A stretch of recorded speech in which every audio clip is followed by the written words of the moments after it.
So what do you travel with in your van? I saw you got a van. What do you always keep in your van? You know what? I'm the biggest disappointment when it comes to a van because everybody always thinks, oh, in the back you're going to have like a bed and a cooker and an upstairs and a downstairs. And I'm literally just like wood panels and nothing else. Like just nothing in there because I'm often driving between places. So, Yeah.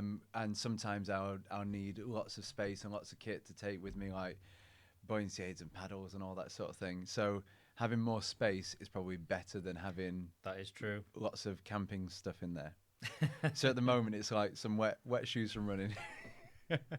Some soggy thermals. And that's about it really. Okay. Yeah. I was expecting loads of paddle sport equipment. No, not today. Tomorrow. Okay. Yeah. I'll do that later. We'll get cracking. So everything's running yet? Yeah, we're on. Cool. Well, Chris, thanks for joining us. Yeah, great. Thank you for having me. How are you? Yeah, very good, thank you. We've got a lot to talk about. Right, let's do it. But first, I just want to say I think you're awesome at what you do. I've been following you for a while and I've been keeping up with you. And obviously, I've worked with you a little bit and I think you're awesome. You're inspirational. You seem a natural at coaching in particular. I appreciate that. You can do my intro anytime. Had to get it out of the way. Yeah. So, yeah. So, coaching in particular is what you do. All paddle sports? Yeah, so canoes, kayaks, stand-up paddleboards, coaching, leadership courses, safety courses, all sorts of different things really. But yeah, taking people out in the water and giving them a great experience is what I'm after doing. So you coaching coaches? Yes, so not all the time. Sometimes, yeah. Right, So okay. sometimes coaching coaches and helping them be better coaches, Right. and sometimes just coaching participants. Right. Because did you used to compete as well? A little bit of competition. Competition has never really been where my main focus has sort of taken me really. But yeah, a little bit of competition, sort of more ad hoc rather than. What did you compete in? So, a little bit in freestyle. So, freestyle for people who don't know is like the kayaking equivalent of BMX. So, Right, okay. if mountain biking downhill is like the white water side of things, and BMXing is very much like the freestyle kind of equivalent. So, spins and tricks on a wave, which is really cool. But I've also done quite a bit of sort of downriver racing as well. So, yeah. So when did you realise coaching was your calling? You know what? It was really quite early on, I think, into my paddling journey. So I'd started paddling when I was about maybe 14, 15, and my parents basically said to me, if you get a qualification in this, you can get some work and you can be on the water doing what you love at the same time as earning a little bit of money, really. So I got some qualifications really early on, which helped me to be able to get out and get people taking them out in the water and just giving them that sort of experience.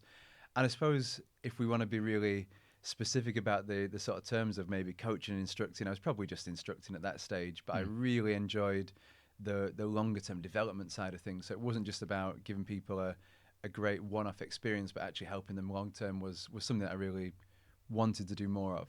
Cool. Yeah, cool. So what did you do? What was the first route to path and what did you do?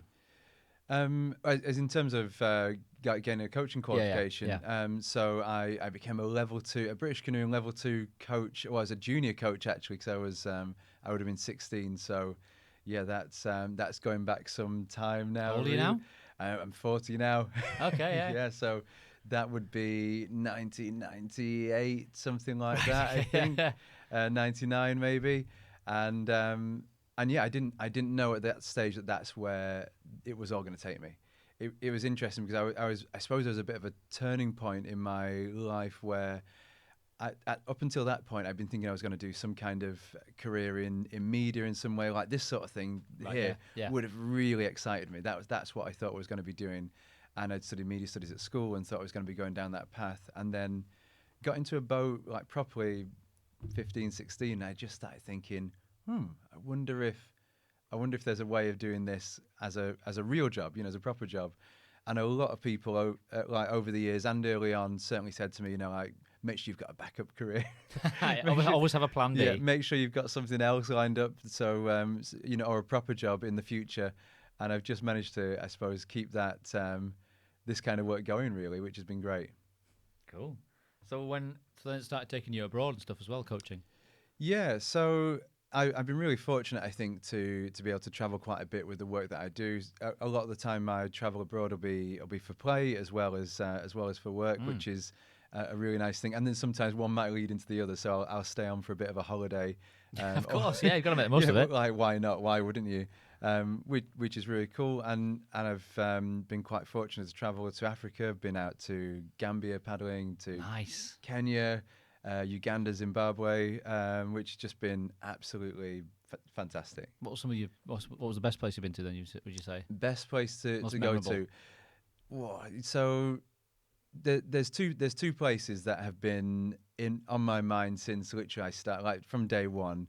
I really wanted to get out to the Zambezi in Zambia, and I really wanted to go on the Nile in Uganda as well. And when I started paddling, I joined my local canoe club, and there was somebody who had literally just come back from Zambia, and he'd been on the river out there, and he was only a few years older than me, and it was just like super inspirational in the club. And I just thought, I want to do that.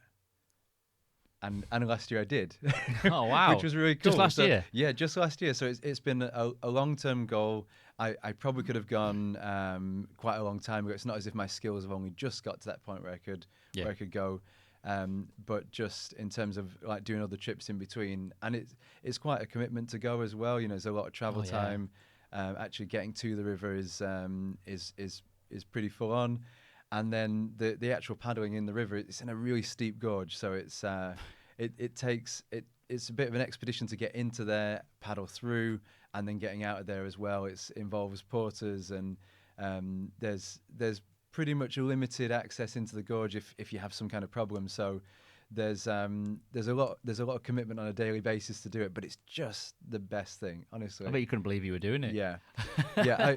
I remember when I got there on day one, and I literally looked at there's a really sort of iconic like image of the bridge that goes between Zambia and Zimbabwe, and I was just like, I'm literally in my own paddling video right now. This is it. This is what I've been looking for. So yeah, that was cool. But you always seem like, even now, you're so busy. You're always somewhere doing something. I was like, does this guy ever take a day off? No, well, a day off. It was the winter. What do you do in the winter? So I just carry on doing what I'm doing, but it's colder.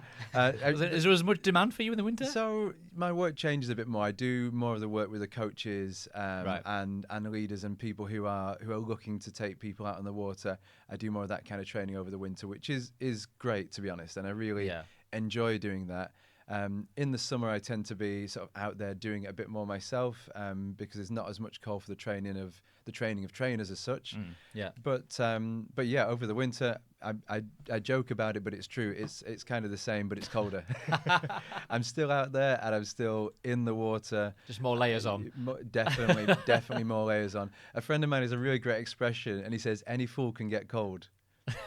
But it takes brains to put some warm stuff on. Takes Chris brains. Yeah, that's the one. So I like that, and yeah, I just layer up, have the right kit. And I know not everybody's got the right kit for like the sort of over the winter time. So some people, if you don't have the right stuff, it will be cold. Yeah. But I'm pretty fortunate to have that sort of stuff. So yeah. So it seems, are you young, free, and single? No, like fully committed with like a really great long-term relationship. Cool. Which is just wonderful, and like a super understanding partner who has been behind me for a long time. And That's what you need. Yeah, I can honestly say without that kind of support, there's just no way that I'd be able to carry on doing what I'm doing. So because it gives you confidence to just fully focus on what you're doing. Yeah. You know. And I think as well, like when people sort of work together in that kind of partnership, they can really encourage the other person to get the best out of themselves. Yeah. And I think I feel like that's what's going on with my relationship, which is great. That's cool. So specifically, first we're talking about paddleboarding, because obviously these last couple of years it's become mainstream, hasn't it? Yeah, absolutely. When you see like a paddleboard for 50 quid in Aldi, you're like, oh, okay. Or you see a dry rope's just become a coat. Now, have you noticed that? Yeah, absolutely. Yeah, there's a lot of dry ropes.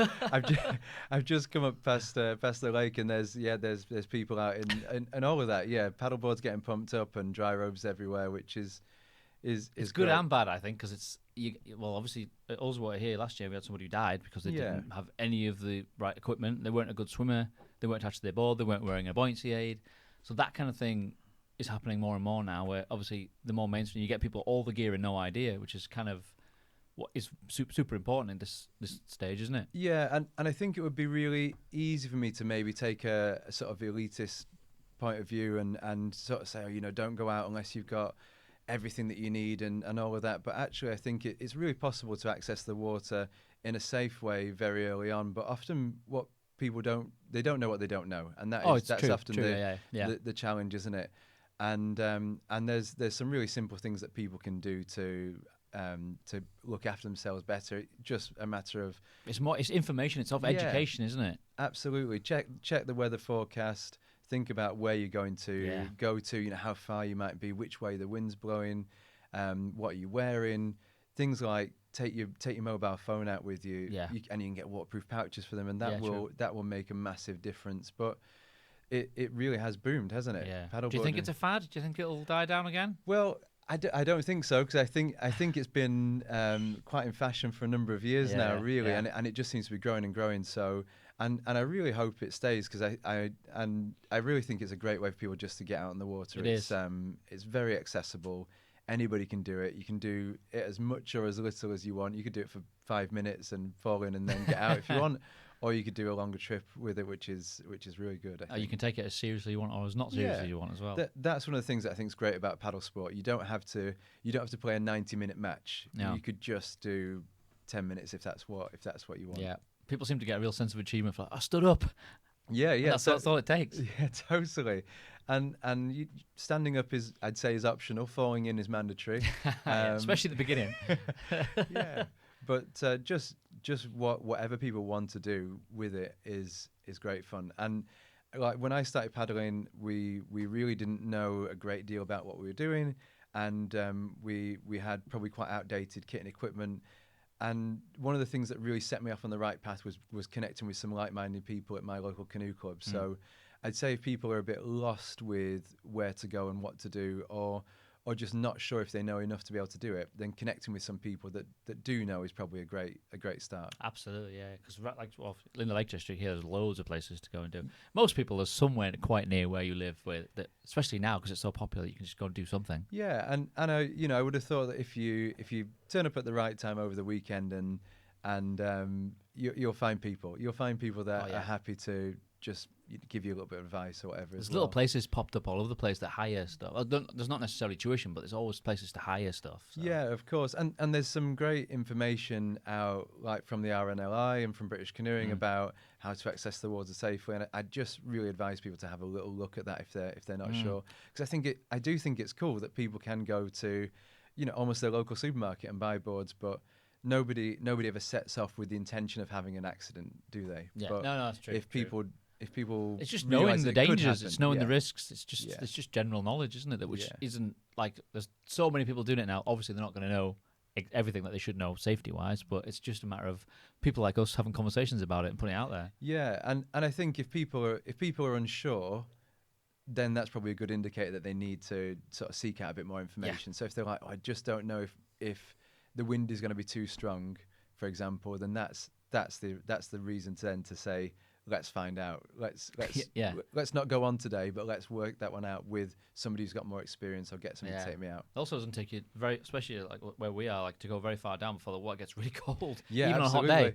People don't realise that. Yeah, totally. And I think if you were to sort of wade out to your knees, on a hot summer's day, you could think, oh, the water's lovely and warm. If you were 100 meters out and you fall off your board and you're only wearing your shorts or your swimming costume or whatever, then you could be really, really surprised by how cold it is, even on the nicest of days. Absolutely, yeah. So things like I've seen people shopping in a dry robe. I was like, is that a thing now? Is that now? It's funny because I said when they sort of first came out, I was like, I'll never wear one. No way, not a chance. I'll never wear one, because I just thought they looked ridiculous. And then I got one. You used one. Yeah, I used one. And you were like, I'm never not using this again. Yeah, and it's absolutely game changing, especially for things like if you go for a little swim afterwards. It's convenience, isn't it? Yeah, absolutely. So I'm you're convert. I'm totally converted when I adamantly said I'm not going to get one because I think they're ridiculous. You put your logical, practical mind on and went, yes, I will use it. Yeah, they are good. One's always in the back of the van for sure. So what equipment do you mainly use, or have you got sponsors and stuff like that? Yeah, I'm in a really fortunate position to be supported by some different companies. So when I'm in my kayaks, I paddle Dagger kayaks, which I think are a really great brand, really well respected brand. Absolutely. And also with Palm equipment as well. And that gives me opportunities to use like a whole range of different kit and equipment. So I know I'm fortunate to do that. Not everybody can have that opportunity. But yeah, when I'm out there, I love. I've always been quite a kit fan, so I love Oh yeah, love just decent kit. get nerdy with it. And yeah, I am a bit of a kit nerd, which I think is kind of cool. But yeah, having the right kit, I think it does make a massive difference. And Yeah. and that's one of the things that means that over the winter I can just keep going as well. But that's the thing with your coaching. It's like you're a natural at it, and the enthusiasm comes across, which is infectious. But you can't replicate that. It can't be forced, which is why I think you're really good at what you do, because it comes across that you love what you're doing. So therefore, your coaching is much better. Yeah, I appreciate that, and that's really nice to hear. Actually, I think it was a number of years ago now, but I realised that the best thing I could do was just to be me. Yeah, absolutely. And not to try and force some other kind of personality that might just not work or whatever, and just wouldn't feel natural. And I think as well, I know I'm in a really fortunate position where I can give people a really great experience on the water. Often for me, that starts with building a relationship with the people that I'm with. So for me, it's just more about getting to know the people and helping them get what they want, rather than trying to like force a technical skills onto them and say, oh, you've got to do this, or you've got to be this fast or this fit. And I really push technical expertise to one side now, and just go more, let's just have a really enjoyable time on the water, and that usually is what people want. So how do you do that? What are your techniques for that? Oh yeah, I wondered if you pushed me on that one. So This is something that you just learn as you go on, isn't it? Just experience. I think the three things that underpin what I'm trying to do is to have some kind of like adventure, some kind of personal challenge, and personal development, really. So and what those look like could be completely different for everybody. So adventure for me and you might be going paddleboarding down Ullswater in a bit of windy conditions where we're challenged. A bit of a challenge. We're challenged and we might fall off, and that could be our adventure. A full day out doing that. Whereas for somebody else, it could just be something that is completely different to that. It might be paddling on their local canal and doing half an hour, going around some locks or something like that, and that could be the adventure. And adventures can be on your doorstep as well. So people who are listening will be from all different places, and some people think, well, I don't live in the Lake District, so where do I go? But actually, the local canal or your local pond or whatever, there's places you can go. So I think some form of adventure is important. Well, even the travel to go somewhere is part of the adventure, isn't it? Yeah, absolutely. Like one of the things I really love, my partner says the opposite to this, but one of the things I really love is going out on a full day's adventure. She just wants to do do an activity and be done with it. She says paddling takes too long, but I really enjoy just going and spending the whole day out. It is nice to be able to do shorter things than that, but mix it up. Yeah, I think so. So yeah, the adventure side of things is important, and personal challenge, personal growth, and personal development I think is important as well. So for me, it's not just about the paddling. It's also about people learning about themselves and what can they take from that into the rest of their life normally, because not everybody who gets on the water with me is trying to become a paddler or become a coach or a leader or whatever it might be. Some of them are just trying to enjoy it or finding out if they enjoy it. So they might not paddle for life, but they'll hopefully take some skills that they can use the rest of the time, I think. Yeah. So what else do you? So if you're not teaching coaches, when you what sort of people are you teaching then? If you're not coaching coaches and you just keep normal paddlers, what kind of people are they? Yeah. So I have a lot of links with canoe clubs. And when I say canoe clubs, that I suppose it's quite a generic term really. So they could be canoeists, kayakers, paddleboarders, and I've got a lot of links with different clubs that will maybe book me for example, a safety and rescue course to learn how to. You're big on your safety, aren't you? Yeah, I think so. And it's it's a good thing to be passionate about. Especially like rivers and the sea and stuff like that, even more so than Yeah. flat water. Yeah, I don't do a huge amount on the sea. You can't swim to the side on the sea, you know.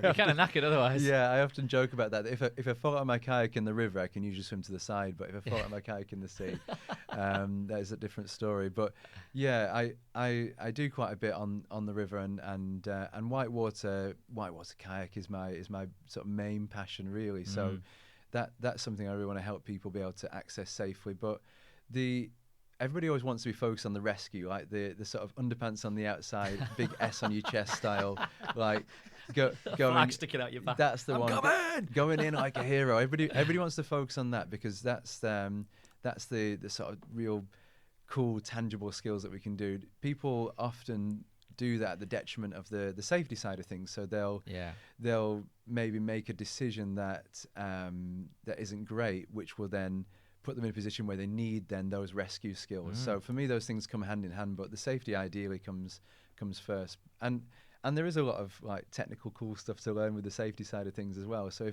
if people are interested in kayaking or canoeing and paddleboarding, then there's usually some pretty cool safety stuff that can go along with it. It's confidence as well. It gives you confidence. Yeah, and it gives you the ability, I think, to be able to go to some places you maybe wouldn't explore if you didn't have that confidence, you didn't have those skills. Yeah. So then what after you, what sort of coach, when you're coaching coaches, what's your approach to that then? So, well, this is difficult and diverse sometimes. It's okay. Everybody always needs something different, and sometimes people might need some technical input on how to do it and what to do, and maybe like where to use their skills. Sometimes people maybe just need some input in how they're using those coaching skills and how they're putting information across, and just giving them some ideas with that. I think I'm really quite playful with the way I introduce people to paddling and the way I coach and take people on the water. So there's different types of coaching, isn't there? So yeah, and being able to go through that broad spectrum of sort of coaching tools, I think is really useful. At one end we've got maybe the coach saying this is the way, do it this way, and that'll be the right answer. And then at the other end we've got sort of work it out for yourself to a point. Yeah. and give them all the tools, or give them some of the tools, sort of thing. Yeah. And the coach can guide through that as well. But sometimes coaches can be a bit stuck in their way, or maybe the way that they were coached as well, because that has a massive impact. The way somebody has been coached themselves usually is really formative in how they then present themselves as a coach. And if I reflect on that, that's probably myself as well, including. Well, you'll have evolved over time, won't you? Yeah, and I think my evolution has probably come from valuing initially really hard technical skills. So how good you could be in a boat, how fast you could be, if you could roll your kayak, those kind of real technical skills. And I realised that I think people often just want to have a good relationship with the person that they're working with, the person that's coaching them, and to be challenged really, and to hopefully feel like they've made some progress either through that session or coming later on after that. Do you get like repeat business? People are coming back for more coaching, or? Yeah, I do, and sometimes people will. Sometimes people maybe just have one session, and that's all they need, and then other people will kind of, I'll see maybe over a period of 6 to 12 months, and sometimes longer than that as well. One of the key things I try and do in my coaching session is give people the tools to do stuff when I'm not there. So I just know it's not viable for the vast majority of people to book me every week, because and it's just not the nature of the kind of work we do. So if they only improve when I'm with them, then that's really not that helpful, because if they only see me once every 6 months, then that just doesn't work. So I try and really work with them to give them things to do after they've had that session. So ways they'll know they can improve, a bit of a plan for what they're going to do, and I think that is much more helpful than having to be like with them to help them develop. Yeah, it's awesome. So like coaching, So where are you on that spectrum? All over the place, really. Like, and because I think that's the thing. There's a time and a place for each different method, and whether it's the right time to be at the end, well, the sort of more commanding end where you say this is the right thing to do, and I'm going to show you how to do it, and you can replicate it. That kind of demonstrational type end of coaching. There's a time and a place for that, but also there's times where it wouldn't work. And the same when you go to the other end, the sort of give you the tools and you work it out. Sometimes that can be frustrating for learners, but also that can be a really great thing for people to understand and develop their own understanding. But it can take longer as well doing that. So I probably do sit more at the sort of guided and discovery kind of way of coaching, but I'm really playful with it. So I just try and think about all the variations, all the things we can change. So yeah, I don't know if I was like an example might be if I was coaching you to throw a ball into a hoop. I know this isn't paddle sport specific, but the example I think will make sense. Then it's you could just stand on the same spot and just keep throwing it into the hoop from the same place, and that would get you probably quite good at doing that. But I'd be thinking, right, now let's close our eyes. Let's turn around and throw it over our head. Let's go further away. Go further away. Let's throw it from the corner of the room. Let's make the basket big. Let's make the basket smaller. Let's get a different ball. Let's get two balls. Let's throw it through a hoop, and all of those different variations, I think, are really enjoyable ways for people to learn and develop in this sport. And I think that's not just something that you can do with paddle sport, of course. I think that's pretty replicated across all traditional sports as well, football, basketball, cricket, all that sort of thing. It's not really my field, but when I see people coaching that, they always seem to have lots of ideas like that. I think, oh yeah, that's kind of what I do on the water, which is great. So who's your inspiration? Who's my inspiration? I'm quite fortunate to be, I suppose, connected to a lot of like-minded coaches who do very similar work to myself as well. With real different experiences. There's a couple of coaches who I really value their input from. Dan Wilkinson, who's actually based up in the Lake District as well. Paul Smith, Tom Parker, coaches who have got loads of experience in what they're doing, and are multidisciplined as well. So they don't just do paddle sport. I often think I do really only do canoes and kayaks and stand-up paddleboards, but those guys come from a diverse range of backgrounds, including mountaineering and skiing as well, which really helps to give them a broad understanding of how to work with people. Yeah. How important is social media to you? Do you use it much? So, love-hate relationship, I think, with social media. So I don't mind it, is what I'd say. I don't mind it, but I think, and it's a great way for me personally to keep a bit of a diary of what I've been doing, and I quite enjoy taking pictures and putting those, on social media, which is good. But for me, it's not about like then how many likes have I got, or how much. Bring his Instagram up if you can. Yeah, it's not that. That's not what it's about for me. But I do, and I do know it is for some people. But I do worry sometimes because I'll be maybe at home and I'll look on Facebook and I'll see what other people are doing, and sometimes you can have that feeling of, oh, I wish I was there, or I wish I feel like I'm missing out, and so that side of things sometimes doesn't feel that healthy, and I know absolutely I'm guilty of closing Facebook down, like going turning the app off or whatever, and then going about 2 seconds later, open it up again. And it's like, what am I doing? I've literally just exited from the app and now I'm on it again. So how has that happened? But yeah, I don't mind it really. I like Instagram. What's your handle? Or Chris Bain Coaching, is it? That's the one. Yeah. I think it is there. I think Instagram's the best. Just more simplistic. Pictures. Yeah. Here it is. Hey, look, a mask. There he is. So what was going on here? Oh right, okay. So I also run a little bit as well. That's probably I run quite a lot. Tell by the way you said that. Is it an O2 trainer? It is. So I've been running now since maybe 2019, and my journey has gone from being an absolute non-runner, like a refuser really of running, to in 2021 I ran every day, basically, which is. Wow. But not necessarily always long distances. So when you say it to people, they think, oh, wow, you're running a marathon every day. No, some days it was like 3 or 5K. Some days yeah. are longer than that. But yeah, I ran every day, which is cool.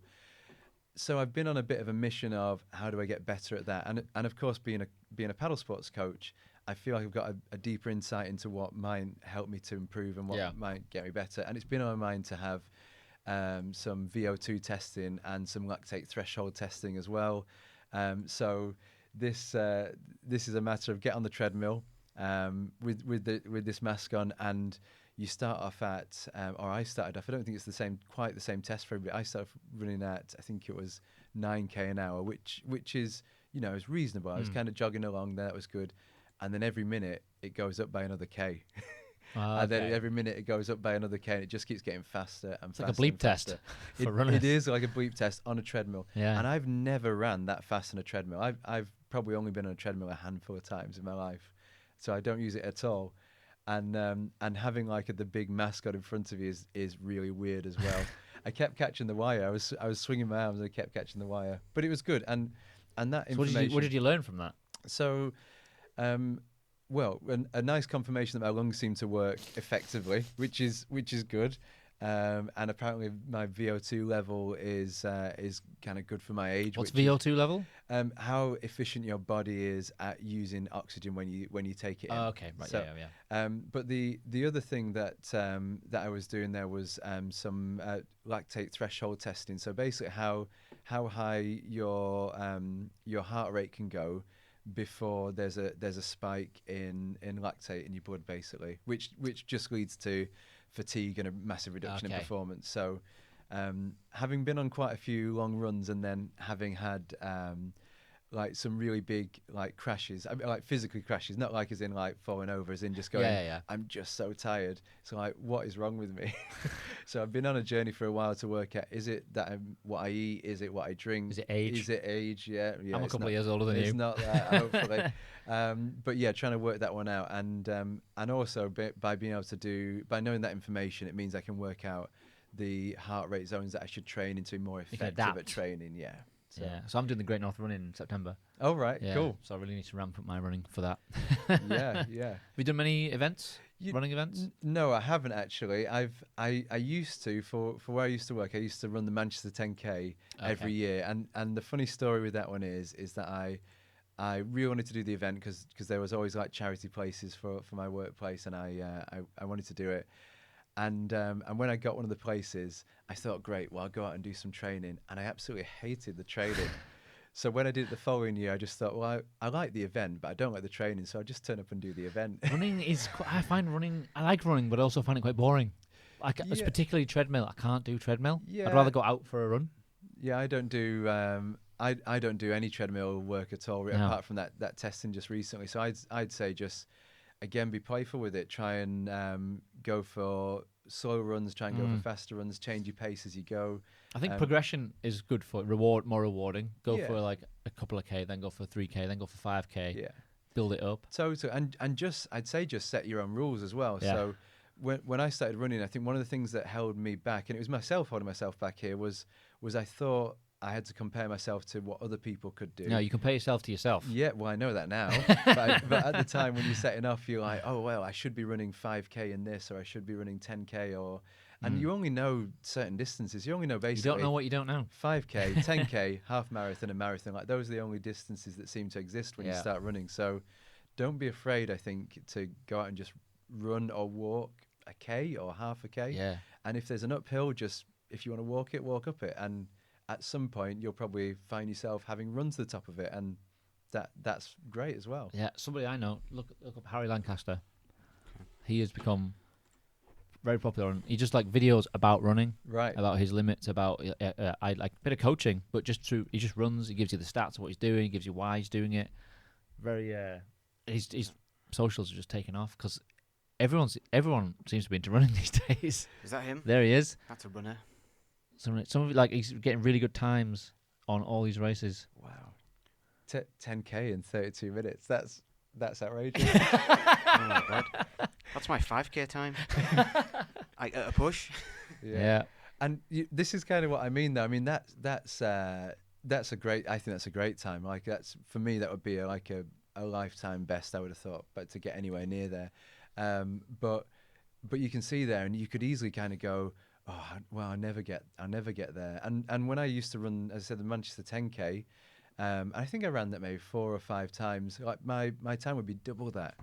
And so you think, well, I don't know how old Harry is, but you compare yourself and you go, well, I think I should be at the same level or able to get there. Yeah, just better yourself, just progression. But some of these are like what he's doing, like 4 ways running can benefit you at work, 7 reasons to run to work, things like that. This is like, I like it.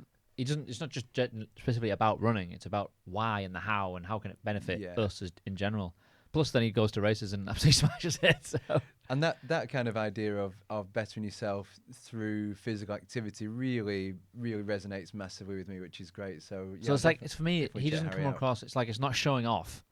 It's like, I can do it, so you could do it. Or this is how you could get better. This is what I do. So it's, like you said, it's just a diary. Yeah, absolutely. And like for me as well, there was quite I suppose a physical journey through running as well. I've probably always been a little bit overweight, maybe probably since being a teenager, really, and knowing that maybe a bit more physical exercise and cardio would probably be the secret, and I'd say that it was really. So I'd go back to his. I'd encourage people to just do a little bit and see where it leads you. But the other thing is diet. Yeah, I think diet is definitely a key component, isn't it? And we can sometimes punish ourselves with exercise and diet by saying, you know, if I've eaten this, then I need to run further. Or it's more just about fuel. Yeah. To be able to do be the best, or give yourself as much advantage as possible at what you're doing. Yeah, I think balance and enjoying what you're doing is important. So one of the reasons that I didn't run much previously or run at all. When did you start running properly then?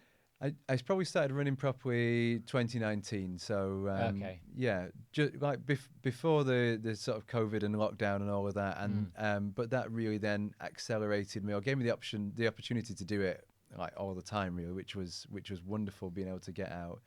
I mean, no, it wasn't a wonderful time, but it was great having the opportunity to go out really regularly. But it's totally about balance. I think absolutely. You've got to want to do it and enjoy it, which is cool.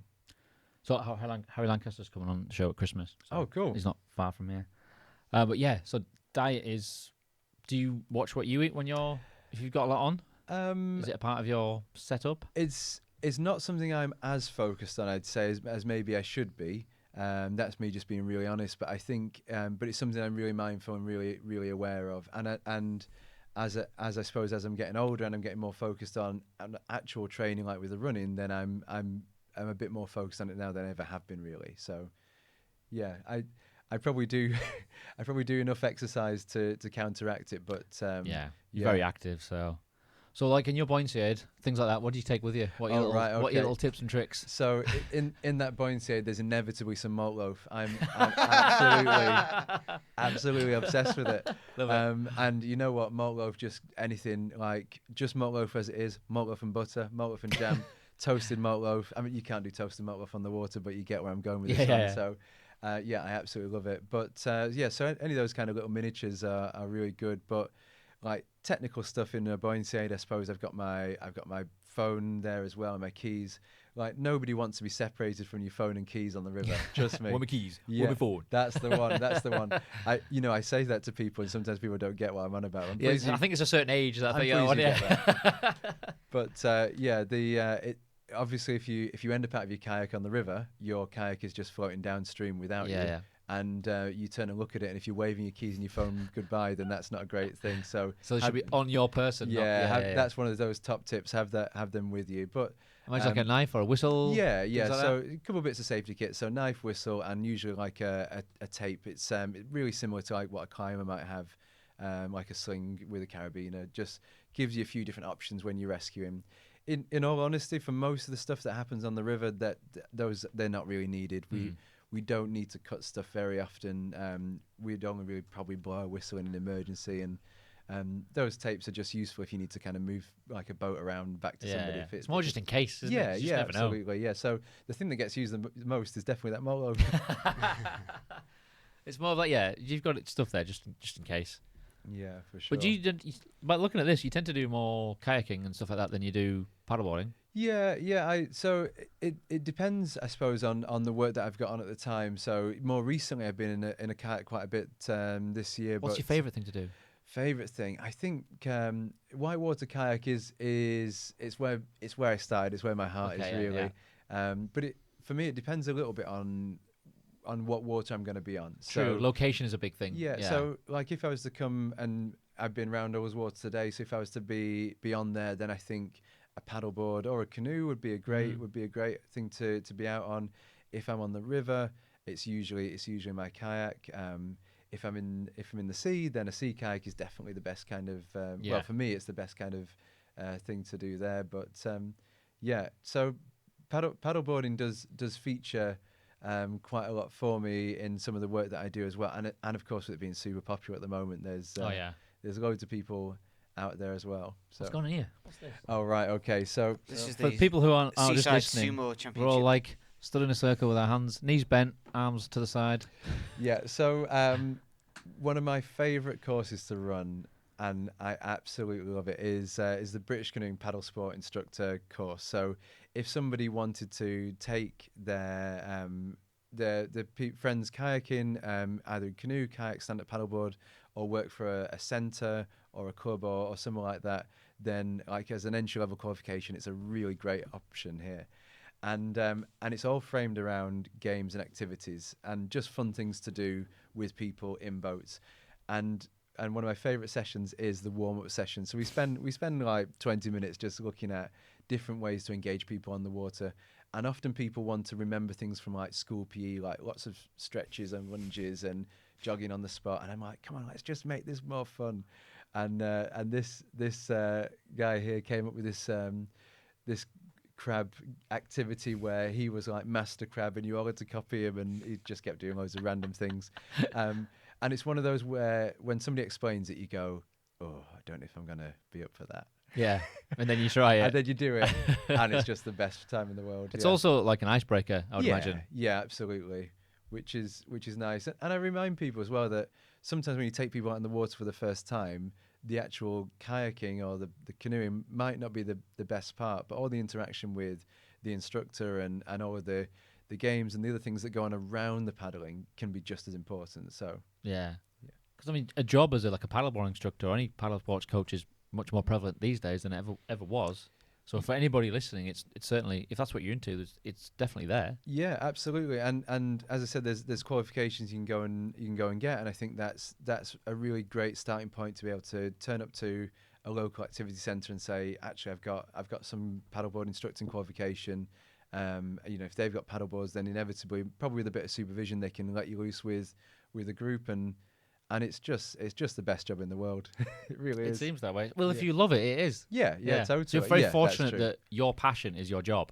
Yeah. Not a lot of people can say that. Yeah, that is true, and I suppose we spend a lot of time at work, don't we? So we've got to enjoy it, and I think because there could be a time where I enjoy it less, and I think I'd really have to evaluate then if I wanted to separate It's usually just passion about. I think when that happens, it's usually just about change. Yeah. If it's getting stale, something just needs to change. Yeah, I think you're probably right there on that one, and that's the great thing. I have a lot of opportunity to change the kind But of. you're work in that I do as control well. Yeah. because of your reputation and where you've got to. You can decide what you do and don't want to do, or you can. I want to try this.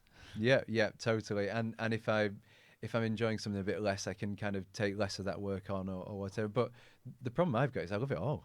Well, really it's do. not a So- bad problem. so It's a good problem to have. I say yes to it all. So like I honestly don't mind like doing a kid's birthday party sort of thing on the water at an activity centre, right through to coaching and helping people at a much higher level. I enjoy it all really. So you were with me today. We did some water sports. Where are you tomorrow?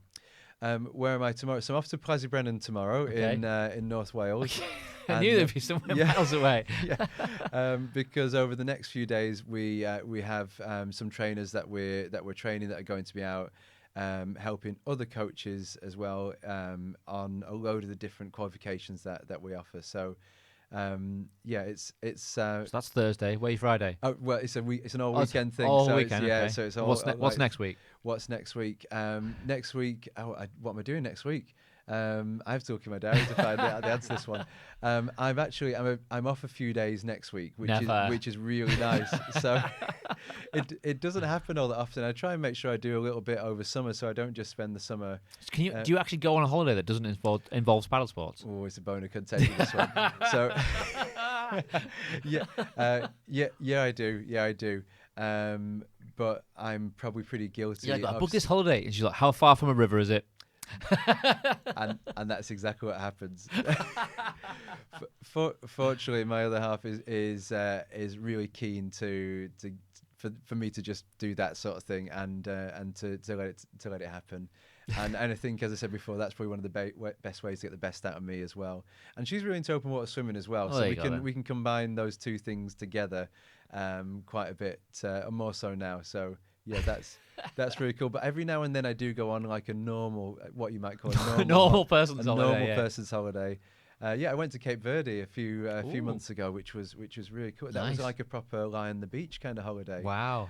Which I haven't had in years. You're there dreaming of rivers and kayaks and yes. Yeah, absolutely. But there's like off at a slight tangent now, but when we're talking about holidays and planes and things, there is nothing weirder than taking a kayak to the airport. So like you don't always have to fly with it, because you could maybe get equipment in the country you're going to, but so often you want to take your own stuff with you, and you literally turn up at the check-in desk, and everybody's just got their normal suitcase and their one handbag or whatever it is, and I'm literally there with a like 9-foot kayak on one of those trolleys. The great thing is they often say, "Oh, you can just come to the front if you want," and I'm like, "Okay." Yeah. Like, who have you got in there? Yeah. Oh, they always need to be checked as well. So course, regardless, you end up doing 3 laps to the airport, because you've got to take it to the check-in desk, then you've got to take it somewhere else to be scanned, and then to the oversized baggage area. So you always need about 4 hours to do it. But so you mentioned COVID. What was COVID like for you? Did much change? yeah, so I couldn't go to work, basically, as I suppose a lot of people couldn't, and that was without a doubt the longest time since I started paddling that I hadn't been in a boat, because there was no way of me accessing water from my doorstep. It's just not where I live, really. So that was when I was running quite a bit more, which was great. Just gave me a different focus as well. And doing a little bit of training and stuff online. And I know a lot of people sort of moved to doing things online, so there was a bit of the sort of coaching support and like little webinars and things that I could do. But yeah, it was a challenging time, I think, but it was. Did it make you think? You're like, what can I do? Yeah, absolutely. How can I make the most of my time? Absolutely, it made me think. Something you didn't have, you have abundance of all of a sudden. Time. Yeah, and and it was like, well, how do I want to spend this time? Especially as like one point we had. For a while, it was great. The weather was fantastic. Yeah. But as time on, and you're like, I really should do something. Yeah, and I think as well, like I became really aware during that period of I suppose the impact that it could have on my own mental health and on other people's as well, and I felt really fortunate that I'd got a pretty quick avenue to manage that. So as soon as my boating had been taken away, I could quickly replace that with going out and running, and I became really focused on where I was going and how long I was going to be going out for, and planning routes and things like that. But when people maybe didn't have those kind of avenues, that was challenging, and that's actually what got me started on the running every day thing. Right. So when we got locked down again back at the start of 2021, I just thought, how am I going to get through this, really? And is it something to be? Is it an opportunity to do something really? And I initially just said I'm going to run for every day for a week. That was just what I was going to do. Just spend an hour every day just running for a week, and then the end of the week came around pretty quick, and it was like, well, I wonder if I'll run every day for 2 weeks. Yeah. And then after that I thought, I wonder if I could run to the end of when we're locked down, and then that came around pretty quick, and I thought, well, I just keep going. It's interesting though, because we are pretty much creatures of habit. We're used to structure and schedules, and then when that's taken away, it's like, for your own mental health, you need some kind of structure and some daily routine. Yeah, and I as I say, I feel really fortunate that I pretty quick to work that out, that was something that was needed, and I know a lot of people really struggled through that period. So a little bit of daily exercise for me, I think, was the real secret to managing that, and something that I've continued to do as well. So I saw a lot of people ended up doing things like that. Yeah. Or expanding your hobbies, like, you know, you have more something you had little time for, you could do it a lot. Yeah. I bet there's a lot of crochet and cross stitch done. Yeah, there was a lot of podcasts started in lockdown. I remember that as well. But because people had time to talk, like we tried this remotely, but it's, I don't know. If I was just doing that remotely, it would have been fine. But going from this to that, it just, I don't know. You can't replicate this. If you know what I mean? Yeah, that's true actually. I really realised how much I missed the face-to-face interaction as well, and that must have been weird when you went back for the first time. Yeah, because it just made me realise that one of the things that really draws me to the work that I do, of course, I love the paddling and I love the adventure and the places, but without the people there, it's just that's me, your purpose, isn't it? My kayak, so because you take people on these journeys, you develop them, so that's your reward as well. So it's kind of.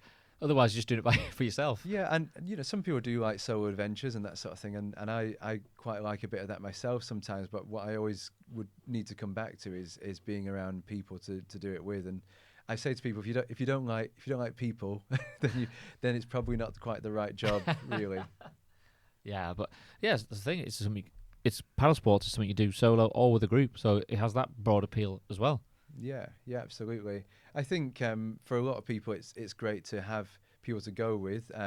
There are some safety implications to going on your own, but if you, I'd say to a point, if you know what you're doing, then there's if you know the area where you are familiar as well, that helps. There's a great avenue towards some really enjoyable experiences doing things on your own and independently as well. There's nothing different, nothing like relying just upon yourself, I think. Yeah. You and your own resourcefulness. Yeah. So I always imagine if you like had equipment sent to you brand new, that like I always imagine you doing like not necessarily unboxing, but like a paddle sports version of like, I'm going to go out for this paddle for the first time. I'm going to review it. You know what? That when we were going through COVID, that was one of the things I thought, well, what could I do? And then I realised, but I'd have to go somewhere to do that, and that wasn't. So I've done a little bit of that for some of the sponsors that I have. We do a little bit of videoing of. Sometimes like things like 10 top safety tips for the river, or how to paddle down some white water. So we do a little bit of that, but it's something that's been on my mind. But I've not gone down there yet. You could definitely do that. Well, the latest canoe or kayak or paddle, anything like that. Yeah. It wouldn't be a bad job to be like, just try out all the new toys. Yeah, and then people would send stuff to me all the time. Exactly. Which is cool. It's like, they just mention something and the next day it arrives in the post. Oh yeah, right. Oh, that'd be good. Maybe I wonder if Apple do that. Oh, you an Apple guy, are you? Apple. I wonder if Apple do that. I'd love to do some Apple unboxing. Do you get many developments in the paddling equipment area? Is there much science behind it? So there's more science than there has been before, I think, because because so many people are doing it now. Yeah, there's a bigger market, so it warrants it. Yeah, and a lot of things have gone through more testing and sort of evolutions of the design now. So back when things were starting, like back before I started paddling, people were often creating safety kit like in their garage and from bits of things cobbled together, and like some of the sort of modern day like rescue harnesses that we have on our buoyancy aids now were originally like things like car seat belts and stuff that people had sort of modified. But there was definitely something in the design that would work. So there have been there's some things that are pretty much the same, and then there's some things that I think really have moved forwards massively. Buoyancy aid design is one thing in particular. So I think that's the sort of thing where anybody can find a buoyancy aid that fits and is the right size for them, and it's cut and it's great materials, it's durable, it'll last, it's floats really well, and holds malt love. Yeah, absolutely. Malt love capacity is high. It's got written there, a little holster there for it. That's the one. Yeah, allows to eat it while you're on the move without even. Maybe they'll sponsor you. Oh, that'd be great. Yeah, absolutely. And then like, is it Serene bars? Yeah, absolutely. That'd be great. This is brilliant. Imagine if this sponsors came to fruition. Yeah. But there is quite a bit of evolution. It's like the technology, like the paddles, the sizes, the shapes. Yeah, and just like the advancements in the materials to make it a little bit lighter and stronger. It's hard though, isn't it? Because it's a balance between like it's got to be strong, but it wants to be light. Yeah. But it also wants to be cheap or not too expensive. It's like it's a balance to like if you want to sell one to a lot of people, it's kind of got to fit all those. Yeah, and I think that one of the things that I think is amazing now is a lot of beginner kit. Beginner kit's probably the wrong word, but entry level equipment and the things that are like a bit better like cost are really, really good. Yeah. So there's a lot of entry level kit that is absolutely amazing, like and is as good as what I think professionals that have been leads using to people previously. going up the ladder as well. If Yeah. they start off with good kit and it works well, then they will progress up. Oh yeah, totally. It's got to be an enjoyable, comfortable Yeah. experience for sure. So that's one of the things. I think back when I started, if people had good kit, you knew they were a really good paddler and they were like they're maybe professional. But now it's pretty common that people buy like absolutely anything really, and often go for the sort of top end brands and Inflatables as well, like inflatable kayaks. That's a huge another explosion. Yeah, so the wrong choice of words there. There's not an explosion, but I know what you mean. Yeah, it really has boomed massively the inflatable market and the technology behind the inflatables in There you go. particular. That's the developments in technology. That is something that's really come on. And Some of them, I've seen some ones that are like, I have had to go closer to see if it's inflatable. yeah, I was like, yeah. that's good. Yeah, and like in particular the paddle boards that's really quite different now to what it used to be, and the shapes and the templates and the designs. You still do much solid paddleboarding, or is it all inflatable now? So most of my paddleboarding is inflatable now. Yeah. Really, yeah. There's quite a different feeling underfoot with a solid paddleboard, and some of the shapes and the sort of the construction of it can be quite different. Was and a bit was lighter. it a thing for you to? Was it difficult for you to transition, or did you have an issue with it and now you're okay with it? Or I think the sort of premium level kit and equipment is what I always tend to gravitate to. Of course, and that's usually like the composite and sort of the solid boards really. But the inflatable technology is really, really good and very, very bump proof. So if people accidentally crash it into the they're side, they're or a bit more robust, aren't they? Yeah, absolutely. Which really does make a massive difference as well. Like there's always people always get worried about the risk of inflatables popping or or maybe just general punctures and stuff. punctures. And I'd say unless you're buying a super cheap board, there's typically not as much risk of that as people might think. But the technology for those has come on leaps I suppose and bounds. the issue for the technology for inflatables is trying to make them more like solids. If you know what I mean? Yeah. Because initially the inflatables were massive. They were really thick, and they've gradually got thinner and thinner and thinner and more robust, which is the aim, I suppose. Yeah, and in particular for a paddleboard, like the stiffness of it is something that you're really looking for. And as the board gets longer, maybe for like touring for longer distance, then the board can flex quite a lot. And that again is something that's changed quite a bit with evolutions in design, and there's all sorts of different companies do different things, but fancy things like battens down the side of it and down the middle and all of that as well. I've do both. Like I've done both, but I still prefer solid. But as time goes on, solids are getting phased out anyway, aren't they? Yeah, it feels like for a lot of centres as well that solid boards aren't as popular and aren't as robust in the end. It's for the mainstream as well. It makes sense because it's all about convenience. Like you can deflate your inflatable paddleboard and put it in your cupboard. Yeah. Where are you going to store a 12-foot paddleboard and how are you going to transport it? Absolutely. So convenience wins every time. I really realised how good SUPs were, inflatable SUPs, when I did a one-way trip on Windermere, and so I got on at Fellfoot, went all the way to Ambleside, and then I rolled the board up and got the bus back. Yeah. And imagine doing that on a solid. Well, exactly. And I realised... Excuse me, back. Oh, sorry.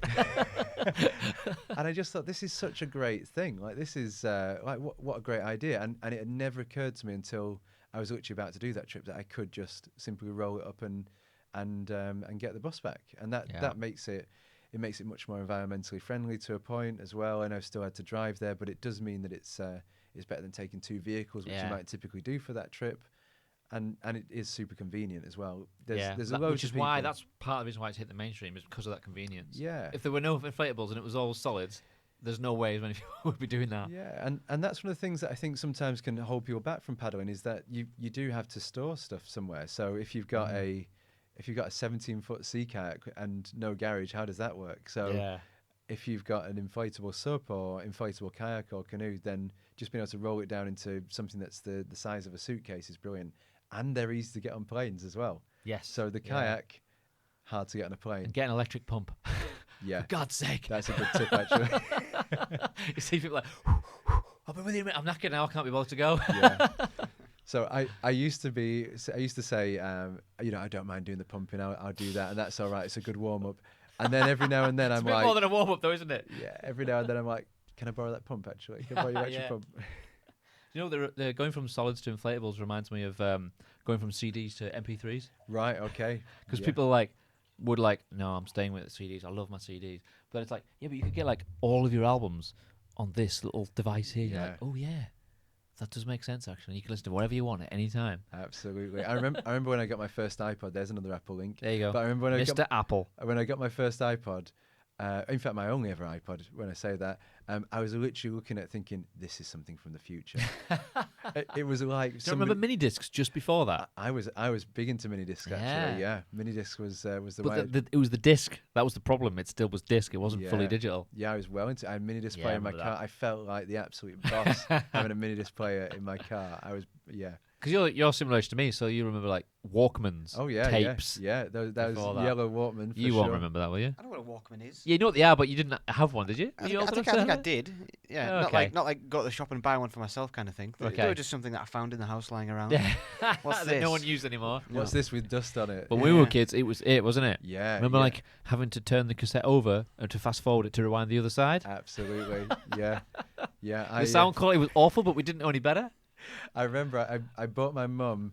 I think it was the best of Luther Vandross on tape. Classic. And I thought I might like this, so I opened it and I recorded it and listened to it before giving it for a birthday. That's brilliant. Yeah. Yeah. So, do you listen to music much when you're out and about? Is that part of your? Yeah. Obviously not when you're coaching, but if Yeah. you're just out and about doing some paddling somewhere. So, you know what, my opinion on this has changed a bit recently. So previously, I used to say no, I wouldn't, and I quite like just kind of being out in nature and not really having that sort of distraction. Occasionally, I might have had some earphones in or whatever. But more recently, when I've been running and trying to go longer distances as well, I've been sort of listening to podcasts and listen to this podcast as well while I've been running, which is great. And so so I really embraced that as well. I think I still like to do a bit of both, but yeah. Yeah. I like the driving and stuff as well. Oh, It used to be always music, but now it's kind of podcasts Yeah. as well. Maybe we are getting older. Yeah. I realized the other day I was listening to Radio 4 and I was like, oh. You were okay? yeah, Well, right, wow, yeah. you've gone ahead of me. Yeah. I'm not ready for that yet. Yeah, what's it? I've just lost my cool. People might have thought I was cool up until that point, but yeah. Yeah, well, you go from Radio 1, then you might go to Radio 2. But then, phone, you connect your phone now, so you can listen to whatever you want. Do you use Yeah. Spotify? Or I suppose you use Apple Music, do you? No, I you know what?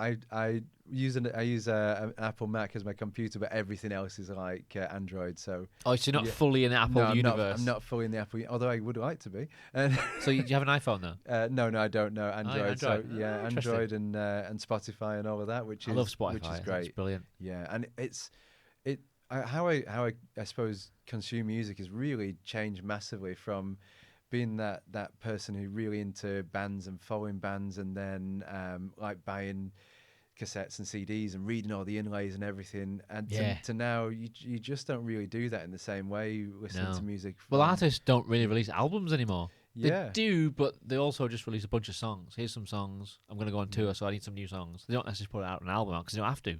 Yeah, so I feel like I follow bands a lot less than I used to do. Yeah. But that's just because I probably listen to a much more wider range of artists as well. So What did you listen to growing up? What are your favourite bands? So favorite bands growing up. So really into bands like Rage Against the Machine, Nice. Deftones.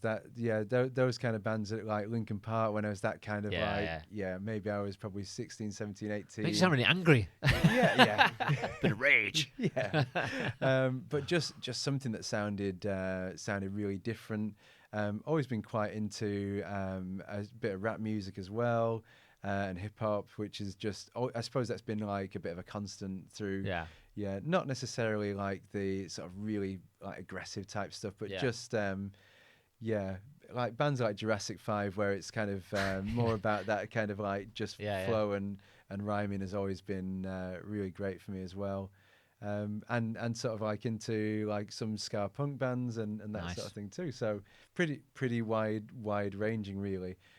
But I tell you what, and this is, I've got to say this because this is, I think, like I hope this is going to sound cool. My first ever concert, Paul Simon on the Graceland tour. Nice. Yeah. So what year was that?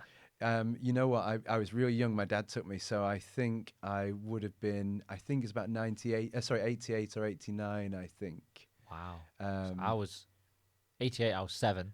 Yeah. So Yeah. you're a couple of years younger than me. And it was just incredible. Like I remember, I've got quite a vivid memory of just all of these. That's pretty good first gig. Incredible artists just up on stage, and I'd kind of got a sense that it was quite a big thing. It wasn't just some band that nobody ever heard of, and big concert. And it was just brilliant, and everybody dancing, and of course just like an incredible era of music for Paul Simon as well.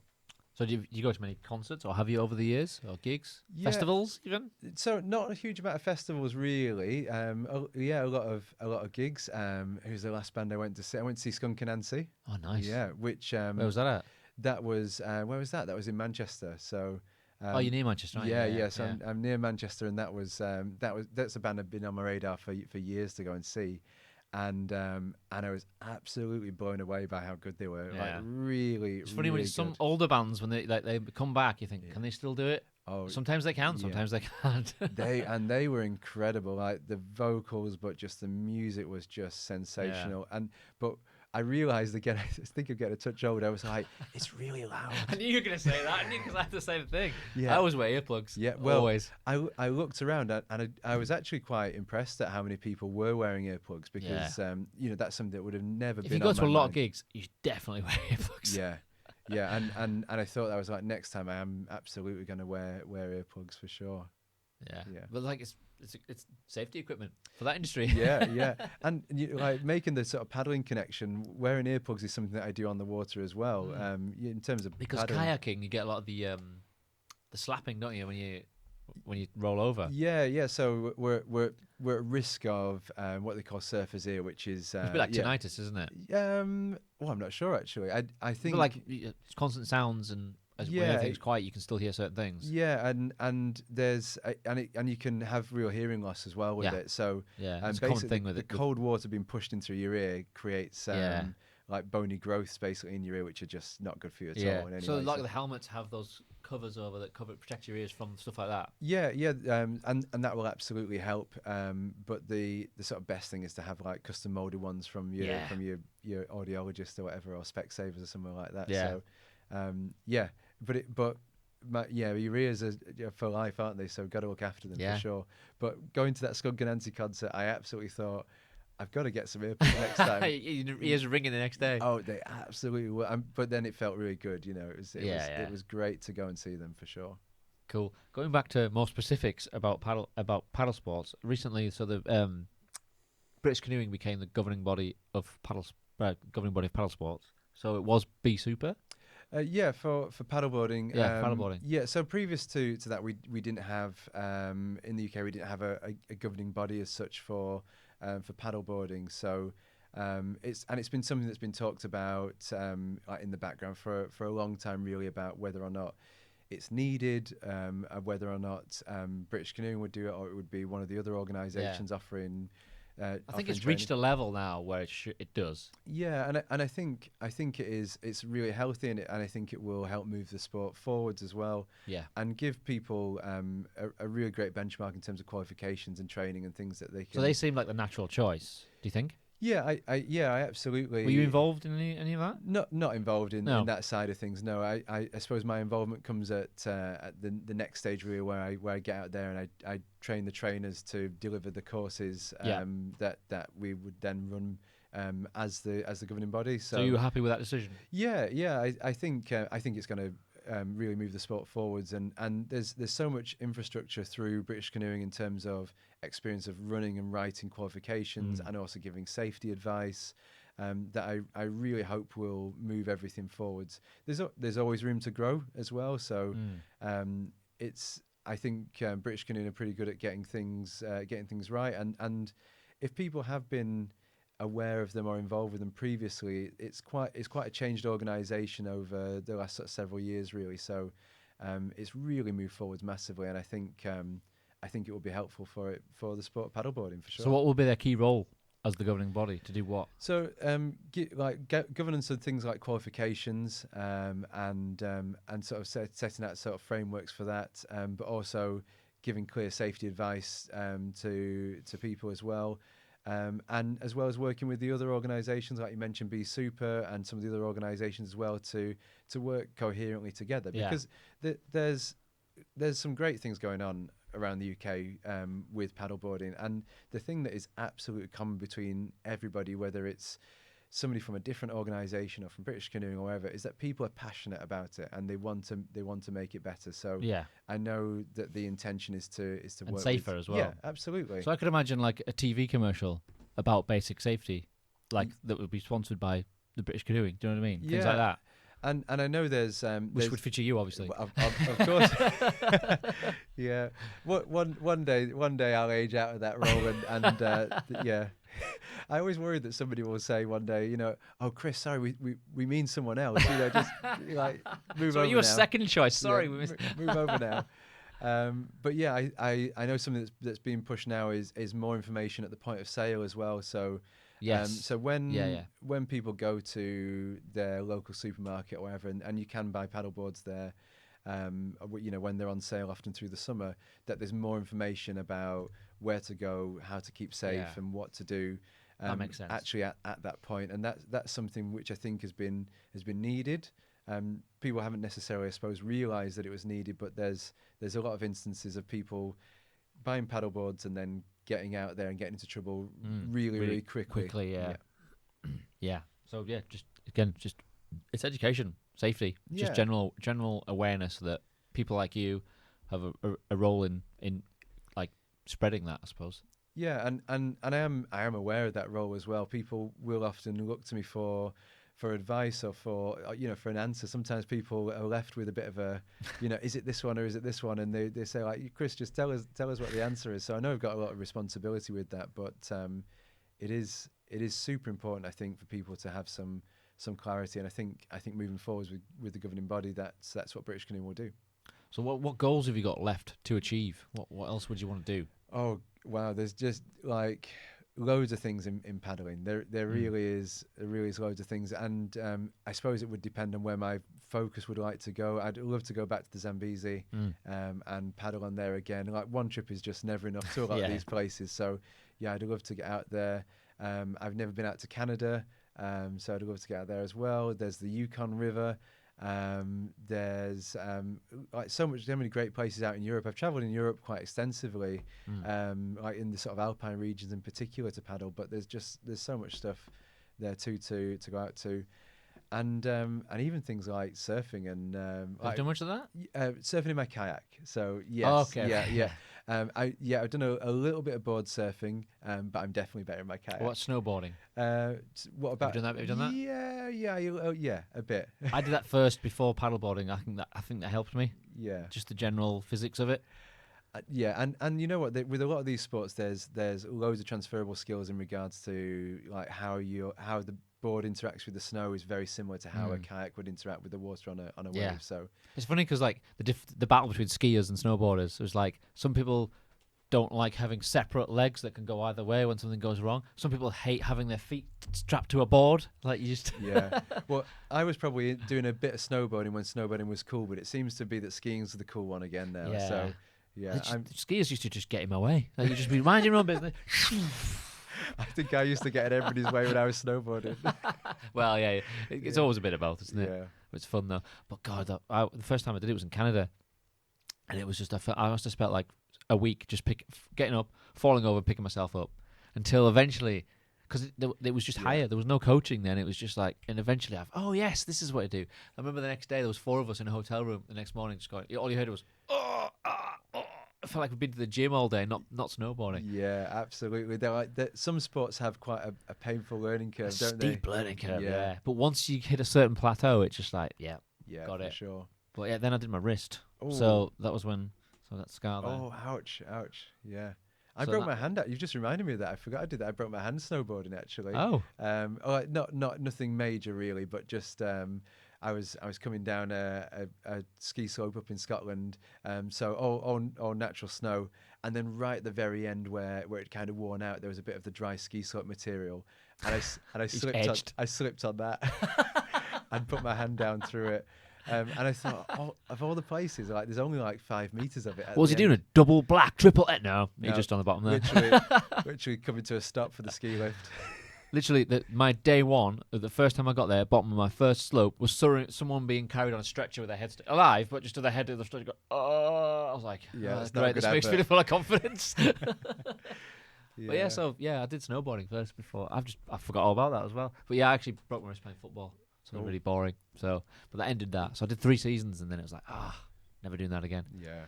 And then playing guitar as well. They were like, you'll never play guitar again. But they assumed I was right-handed. I'm actually left-handed. So. Right, there we go. Caught them out. Yeah. So have you got any hobbies outside of paddle sports? Have you got time for any? So, paddle sports is my main thing, of course. I in some ways I think of running as being my hobby, true. But it sort of feels like it's just what I do now as well. I play a bit of bass guitar as well. Okay, so, cool. But I definitely say I'm on the enthusiastic player end of it, Right, rather than the fact that I don't imagine you'd be too enthusiastic to listen to my playing. I'm definitely that sort of back bedroom, just all basic kit, like just an amp and just me, and put on some James Brown and try and funk along to something. That's me. And that's really, I suppose when I can, I do also like to do a little bit of climbing and a bit of walking as well. Although I don't do much of that anymore, really. I have done quite a bit of that over the years. That was kind of going alongside my paddling as well. So okay, mate, you just don't have time for things, do you? You're just so busy. Yeah, and I think keeping and also because your job is your passion, it doesn't make that much difference to you. It's like some people have their job where it's a bit of a slog, so they would want time for their hobbies. Technically, your job is your hobby. Yeah, exactly that. And you're very fortunate. It's funny because sometimes I'll finish work and people are like, "Oh, what are you doing now, Chris? Are you going home?" And I'm like, "I'm actually going to put my kit back on and going to go on the walk for a paddle." So that's a sign that you're in the right job. Yeah, I do that. So, but I just think, like there's probably young people listening to this, like they could aspire to do that and they could do it, but some people just like don't think that they could do it or they don't realize that it's possible. Yeah, and I think that going back to what I said a while back about like having a backup career and thinking about like what I was going to do if this didn't work out, because I didn't know it was going to lead here, and I didn't know if it was going to work out at all. But I realized that just being passionate about something is really important. It's something that you should dive into. Yeah, and just being enthusiastic about it. And if what you're enthusiastic about changes, then that's okay. But like I think it's Roald Dahl said, don't be lukewarm about something. Be like really passionate about it. That's good. And I know I've misquoted him a little bit there, but that's the emphasis of the quote, that you've got to be fully into it. And I hope that people, if they didn't realize this was a career but it could be something for them, then they consider it as well. And it doesn't have to be coaching. It could be working at a local activity centre. There's loads of different places up and down the country who do more developmental type of work with the outdoors.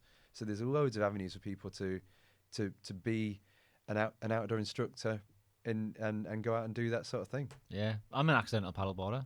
2 years ago, I'd never been on the water in my life. Right. Yeah, and I just did the level 1, loved it. Didn't know I'd never done any coaching ever, and then I just took to it. Yeah, great. So it's just.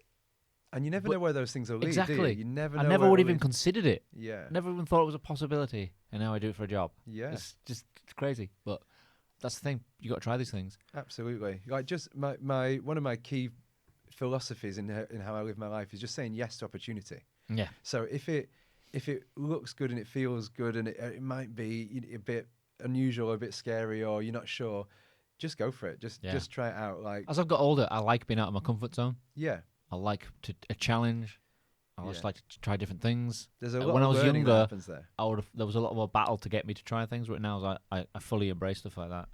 Yeah, and I'm happy for it. I think it's a great mindset. I really do think it's a great mindset because it's very easy to sit and go, oh, I might not do that because I might not be good enough or I might not enjoy it, but you also might be good enough and you might really enjoy it. So people should just either way, you're gonna learn something. Yeah, totally. About yourself or about what you're capable of or not capable of. But people should just try it. Yeah. But it's like people's career in general. Like I think university is quite a high pressure. How are you supposed to know what you want to do at that age? Oh, If you're 19 or 18 thinking about uni, how you're gonna dedicate the next 3 years of your life studying something? How do you know? that is one of the sort of banes of my life. Really, is that I've always felt really frustrated by the idea that at 14, 15, I would know what it is that I'm gonna do. What do you want to be when you grow up? Yeah. Don't know. I haven't tried many things yet. I'm only 14. Yeah, when I was a kid, people would say, "What do you want to do when you grow up?" And I'd say, "A magician." Like, and people would laugh at the concept of that being a career, but it sounds great. Like if you could choose, what would you do? I'd be a magician. That'd be great. And my dad's a musician, so people thought I was saying it wrong, but I did want to be a magician.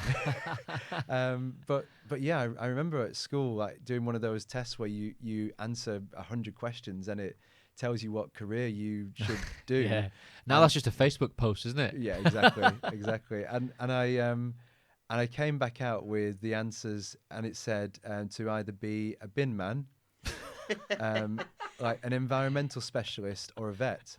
And I think I know how I answered the question. So do you like working in the outdoors? Yeah. Are you passionate about the environment? Yeah. Do you like recycling? Yeah, I do. Do you like animals? Well, of course I do. Who doesn't like animals? There you go. Bin man, environmental specialist, or a vet. Must have been a really outdated test, because those things are real jobs. Playing on the water apparently isn't a real job. No, if you ask certain not. people. Well, yeah. We're just splashing about in the water. Yeah. Yeah. And yeah, you know what? I think it was funny because those careers, you sort of think like, well, like that's not anything I'd ever thought of before. Like, should I be doing that? If those are my interests, should I do that? And as I mentioned previously, I was going to do something to do with media studies. That was what I was heading to university to do, and I suppose really changed my mind massively on whether that was what I was passionate about. Because What changed your mind? going paddling. Yeah. Like, That's gone out the window. yeah, literally, it went out the window. But it was kind of nervous moments, because it's like I like it and I think I really like it, but It's a also commitment. it's a commitment. It's very new as well. Yeah. So when did you start taking it seriously? What year are we talking here? Oh, like almost day one. So it would have been like 1997, 98. So it wasn't like mainstream, wasn't like a really massively popular thing, is it? It was more of a niche thing back then. Yeah, Well, in terms of competition it was, but in general terms. So. Yeah, absolutely. And I think there was definitely people who were having successful careers in the outdoors, but it was hard to find them. Facebook didn't exist. You weren't quite sure if that was a thing. So in terms of saying to your parents, I want to do this, you're like, okay. Yeah.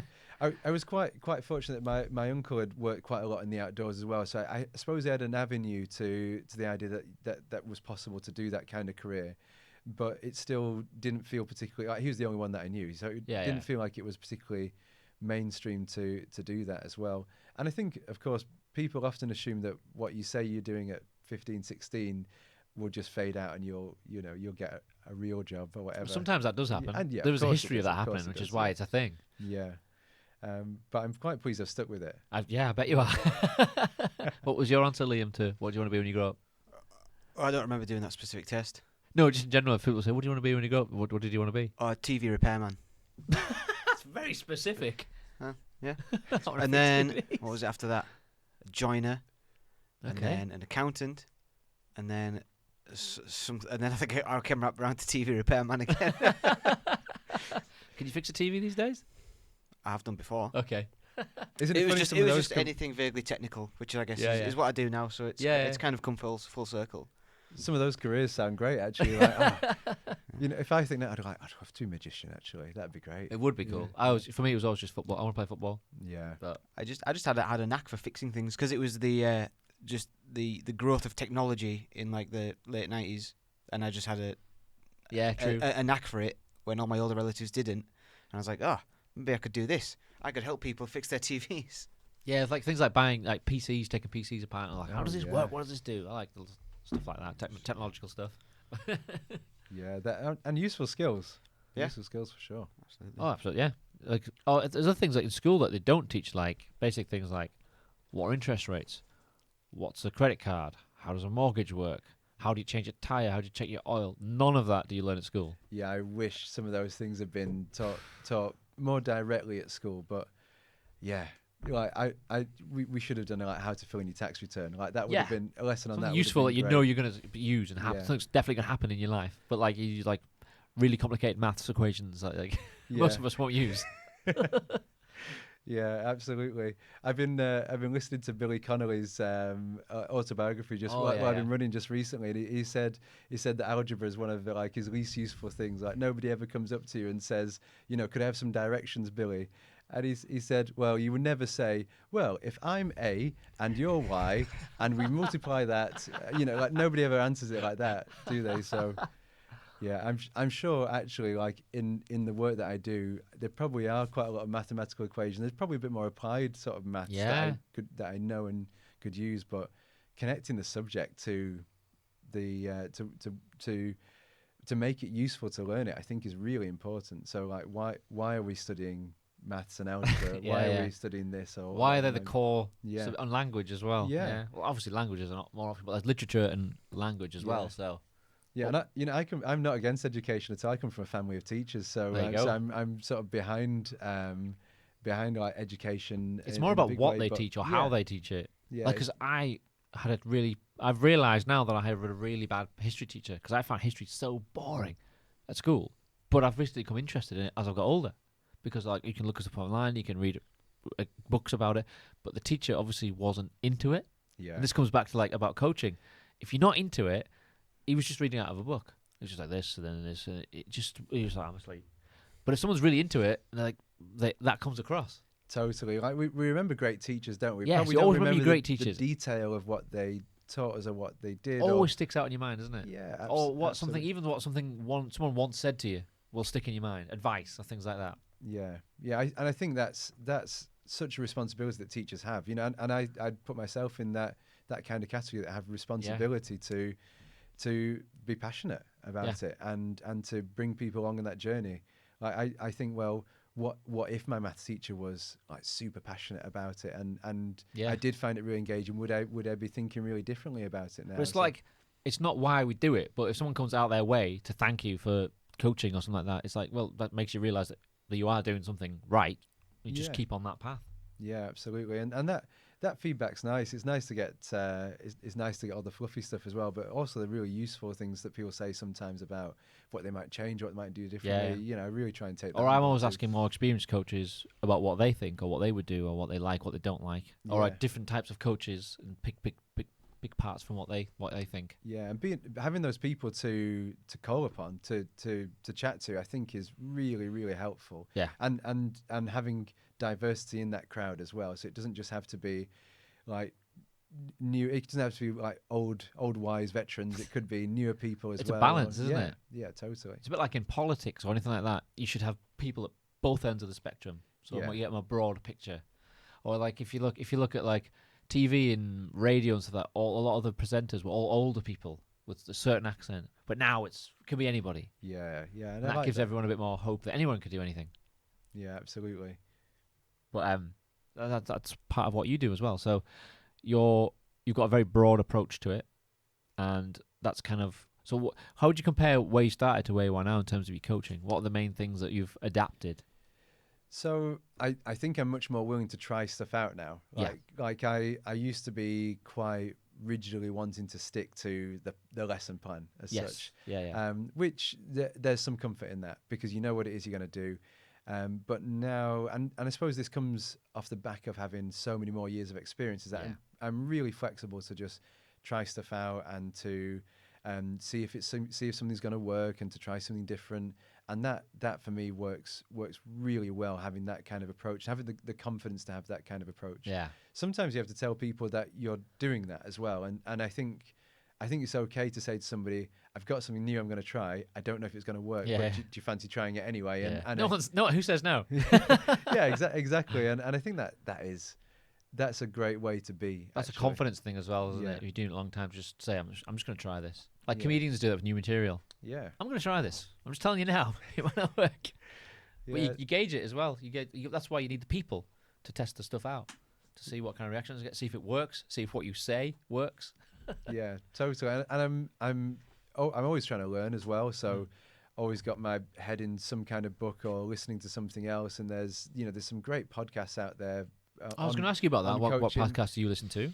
Yeah, so there's there's one called the Coaching Podcast. British Canoeing do a coaching podcast as well, which is good and has a really diverse range of people that they have listened to. One of my favourite podcasts, actually, though, it's not coach related. My Dad Wrote a Porno. Oh yeah. Oh, the classic. It's just fabulous. So you just want a good laugh, don't you? Yeah, it's not everybody's cup of tea. I do get that, and some of the content is definitely just for adults, but it is just fantastic. What else do you listen to? What else am I listening to? There is a really great podcast on health and well-being, and it is by the person's name is escaping. Look up on your phone if you want to. I'm gonna do that because it is really good. And I've only recently got on my podcast. Well. I've only recently got onto it, and I like you. I like a balance of learning something and having a laugh. Feel Better, Live More with Dr. Rangan Chatterjee, and that has got so many great guests on there. And as I say, I'm fairly new to it as well, so there's loads of episodes to go back to, but it's just more about how to live more and feel better, healthy lifestyle, healthy living, things that you can do, and sometimes some controversial subjects and things that people might not be as aware could have a healthy impact. Things like fasting as well. It's not something I've tried myself yet. But when you listen to the podcast, there's some great stuff on there. And the other thing I've listened to just recently is the Diary of a CEO. Yeah, that's what I was just going to mention, Stephen Bartlett. Yeah. I think that I love him. I think he's brilliant. I think that is really, really good as well. And I listened to the podcast that he's done just recently with Steve-O from Jackass. Yeah, he's doing the rounds, Steve, on all the podcasts. Yeah, because there's been a few I listened to where he's been on pretty much all of them. Oh right, okay. Yeah, that's never a dull moment with Steve-O. Yeah, Rich Roll is another one that's in the Rich Roll podcast. Yeah. Joe Rogan? I've listened to a little bit of Joe Rogan, not loads. Joe Rogan's good because it's the variety of guests. Yeah. So he mixes it up all the time. I like that. Yeah. Yeah, and the Perception and Action podcast is the coaching one that I was searching for online before, cool. And that is really, really good actually. I think in terms of looking at sports coaching in general, it's not just it's actually rarely focused on paddle sport coaching because it's typically more about sort of traditional sports really, but there's so much application there to anybody who's getting out on any kind of sport really. Cool. Are you listening to podcasts at the moment? Not many. I kind of go through phases. Sometimes it's music, then sometimes it'll be podcasts, and then audiobooks. So. Podcasts is it's massive now. Like the consumption of it's just gone through the roof, and I can understand why, because you get a different kind of conversation in podcasts than what you would get on what you used to get on traditional radio or TV, where it was much more condensed and you were limited on what you could say. Whereas I think celebrities now, particularly, if they're doing a whole day of promotion, they look for the podcast because it's a bit more relaxed. Yeah, definitely. Yeah, it's been really nice coming in today and just chatting to you both. It's been cool. It's been cool. Have you got anything else that you want to say or add or talk about before we wrap up? I suppose the only thing something that's on my mind quite a lot with paddling is just making sure that everybody realizes it's for them. There historically has been quite limited diversity in paddle sport really, and I don't know what I'm bringing when I sort of raise this as a point or a question. But when you mean diversity, what do you mean? Right, so maybe people who, because of their ethnic background, wouldn't typically think about participating in paddle sport. There's male, female, everybody is welcome. Absolutely, there really is something for everybody there, and I think people can sometimes be put off from the fact that they might not look at the poster and see somebody who represents them and their background necessarily. And I think that doesn't mean that they couldn't get out there and couldn't enjoy it. You don't have to be able to swim, and that sometimes can feel like it's a barrier, but I really would hope that, and I think that's changing as well. There's much more diversity happening on the water, and I really want that to continue. Absolutely. I'm aware that through my background, my family's from Antigua, and from the UK, of course. So and I just hope that in some ways people might see me sometimes on a photo. Well, you're a role model in that respect, aren't you? And and I would hope that that people would sort of think, oh, actually, like somebody like me could go paddling as well. There's no barrier to entry. Yeah, not at all. And the other thing as well, I say diversity, I'm talking about ethnicity, but I also mean diversity in terms of age as well. Yes. So like if I was a football, you'd be retiring me now. You'd be saying like, oh, Chris, you should probably like call it a day. But actually, you could get started paddling in your 50s, 60s or whatever age, and you could still have a lifetime of paddling up in front of you. Mine so far, 78 was the oldest person I've taught. Fantastic. And he did fantastic at it. And he didn't. A lot of them don't think they can do it, and it is just a mental thing because of their age, and you get them doing it. Yeah, and I love that, and I don't think people should be put off by the fact that it might be perceived as being a sport. You don't have to be sporty or think of yourself as being sporty, and people should just get out there and. For me, it's like, well, what do you want to achieve from this, and we'll do it. We'll do our best to do it. Usually we can do it. Yeah, and if people just want that little adventure, which is going out on the water for 20 minutes and not being more than 20 meters from the side, then that is absolutely fine. Yeah. And I would hope that more people engage in it because they realize that is an option. Sometimes I think the posters and the pictures can make it look maybe a bit more extreme than it is or than it has to be. And I just really hope that people realize if you want to just like dip your toe in, literally, you can just do that, can't you? Yeah. So I'm just going to pull up one thing I want to talk about. Have you had any instances where some people have maybe used it as a way to overcome a fear of water? Because some people just flat out refuse to do any water sports at all. As anything like that. Yeah, and you'd probably be surprised. People listening probably be surprised how many people can be active paddlers and still actually a little bit unsure of the water, and still a bit unsure of swimming. So I've over the years I've taken several people who would class themselves as being non-swimmers out onto the water. Usually that is a sort of psychological barrier that needs to be overcome.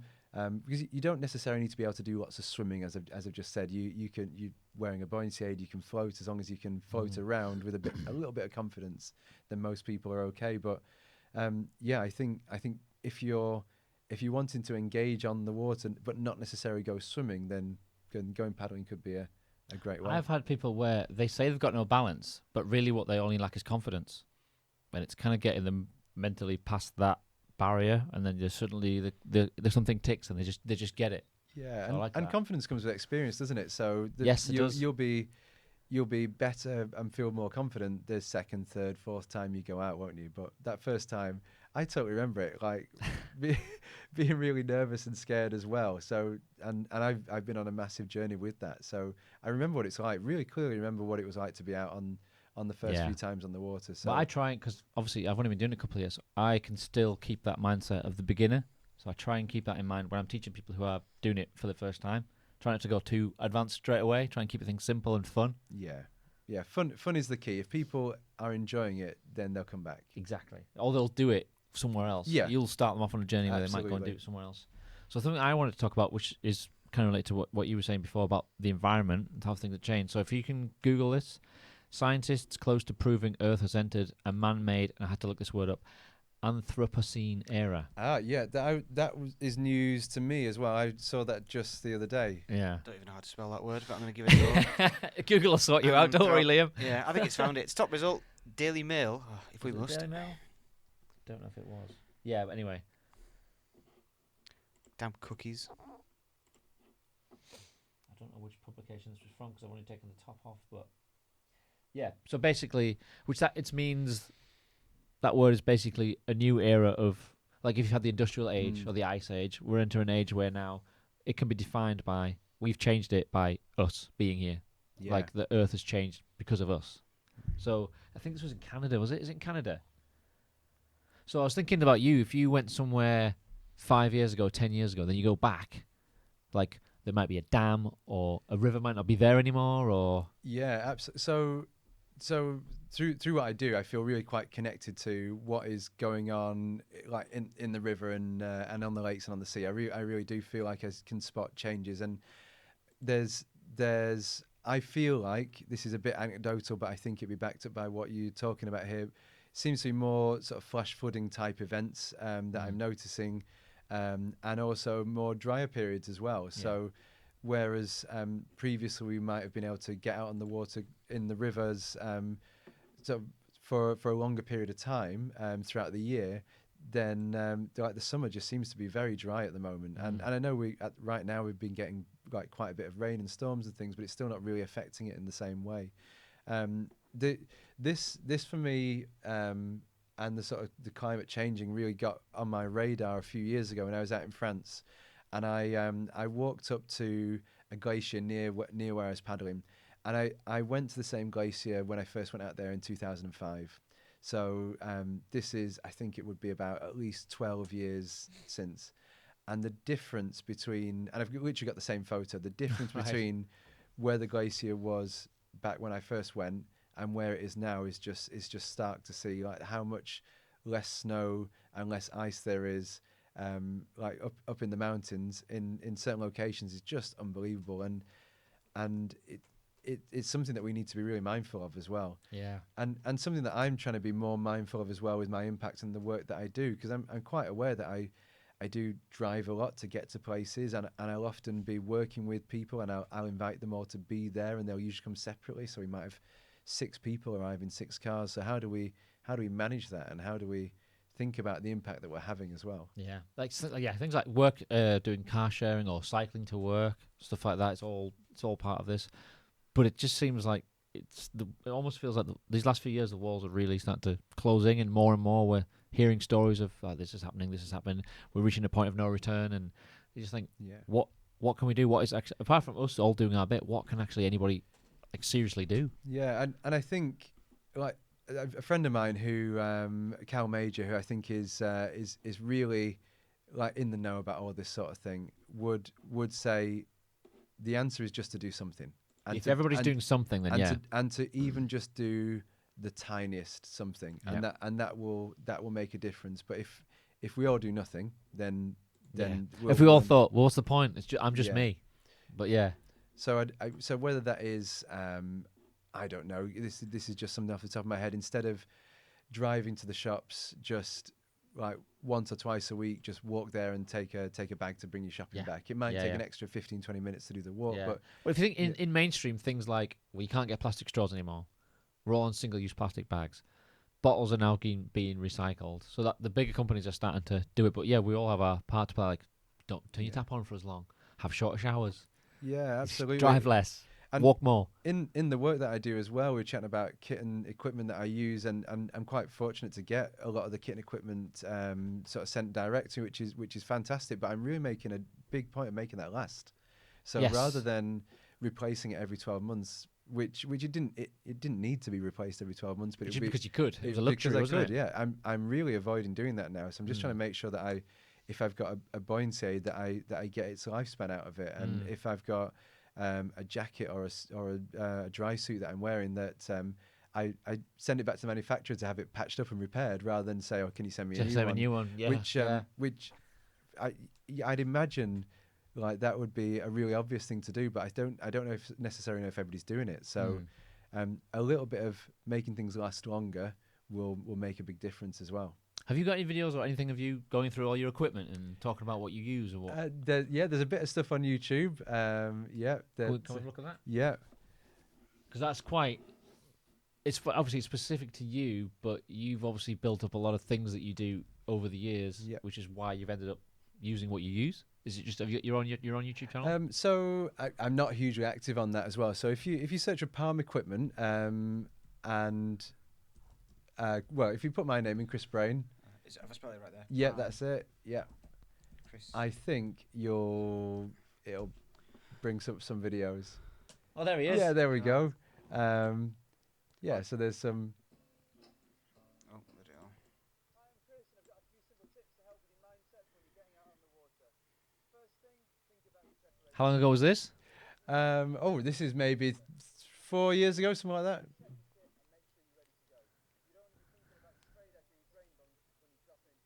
I'll put a link to this in the show notes. What pro? You what? What a pro. Yeah, he is a pro. Look at them rolls. Look at them rolls.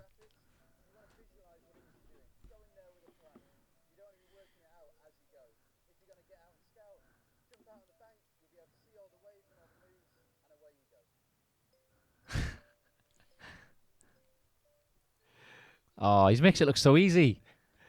There's one of these videos on here that I imagine has got more views than the rest, and it's because my niece watches it all the time. Yeah. Is that the one of you at the top, or is that not you? And that's not me. That's yeah, I'm not. That's yeah, I think so. 6 Where is it? steps to canoeing. I think it's what's in my buoyancy aid one, but I've got those. yeah, there's a few. Yeah, there's quite a few different ones here. I forgot we'd done so many actually. What's in my buoyancy aid? I like it. Yeah. That's cool. But yeah, so this is like things people look at this up as well before you went out. Yeah. Did anything? You could look it up. Yeah, and you know there is a wealth of information out there as well. I suppose sometimes people can. What's in my PFD? Yeah, what's in my PFD? Is that the technical name for it? A personal flotation device. Damn adverts. It's free. We're not paying for it, so we can't complain. Here we go. Here we go. That's a nice buoyancy aid.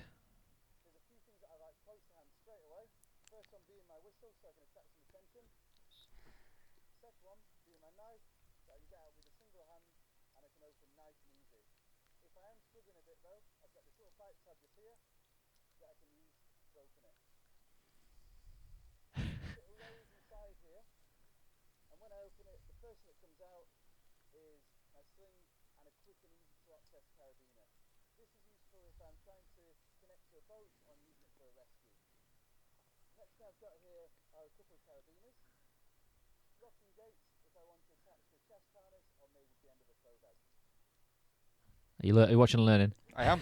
This is great. In a minute, he's going to pull out malt love.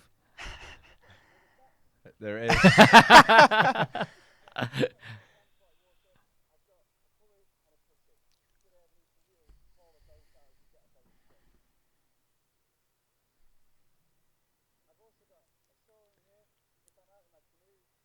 Feel a bit like Mary Poppins. Yeah. Like, how deep is this pocket?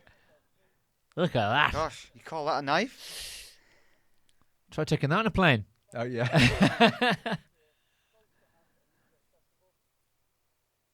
It's just like it just keeps going.